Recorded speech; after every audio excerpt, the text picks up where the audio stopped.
Сәлеметсіздер ме оқушылар, сендермен бірге информатика пәнінің мұғалімі Сейітжания Сайлаубайқызы. Олай болса балалар, видеоға назар аударайық. Интернет бүкіл әлемдік желі. Сен интернеттен өзіңе қажетті ақпараттарды аласың. Интернет арқылы басқа қалалар мен елдер мен байланыс жасау мүмкіндігі бар. Интернетке қосылу үшін браузер керек. Браузер дегеніміз интернеттегі ақпараттарды іздеу және оқуға арналған программа. Браузердің түрлері көп. Интернет желісінде жұмыс жасау кезінде қауіпсіздікті үнемі сақтау қажет.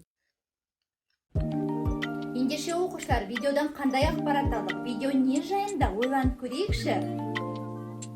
Дұрыс айтасыңдар балалар, біз видеодан интернет жайында шағын ақпарат алдық. Олай болса, біздің бүгінгі тақырып атауы қалай деп ойлайсыңдар? Дұрыс айтасыңдар, интернет желісінде жұмыс істеу кезінде қауіпсіздік деп аталады. Жалпы балалар, интернет деген не? Және ол бізге не үшін керек? Осы сұраққа жауап іздеп көрейік. Интернет дегеніміз ақпаратты сақтайтын және тарататын бүкіл әлемдік желі. Ал браузер дегеніміз не? Браузер интернетпен байланыстыратын арнайы бағдарлама. Ендеше оқушылар, жиі қолданылатын браузер түрлерімен танысайық. Олар Google Chrome, Яндекс, Mozilla Firefox, Safari, Opera, Internet Explorer. Оқушылар, интернетті қолдану барысында мына ережелерді есте сақтаған жөн. Интернеттегі әрбір ақпараттың өз иесі бар. Олардың рұқсатынсыз ақпаратты алуға болмайды. Интернетті көп пайдаланба, өйткені тәуелділік пайда болады.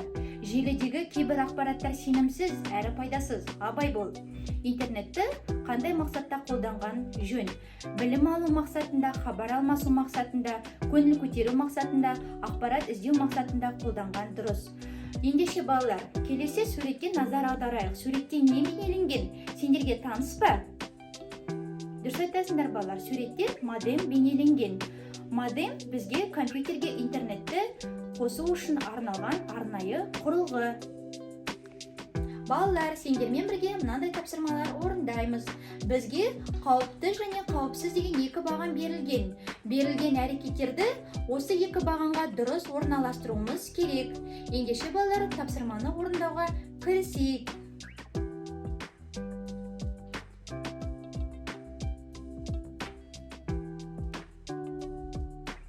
Қанеки балалар, тапсырманы тексеріп көрейік. Жарайсыңдар балалар, тапсырма дұрыс орындалды. Оқушылар, келесі кезекте бізде мынандай тапсырма берілген. Робот интернетке саяхат жасамақшы. Роботқа интернетке қосылу үшін қажетті заттарды сандықшаға жинауға көмектесейік. Ендеше балалар, тапсырманы орындауға іске кірісейік.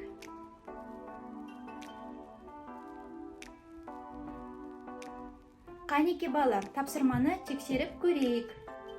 Жарайсыңдар балалар, роботқа интернетке қосылу үшін ноутбук, телефон және модем құрылғысы қажет.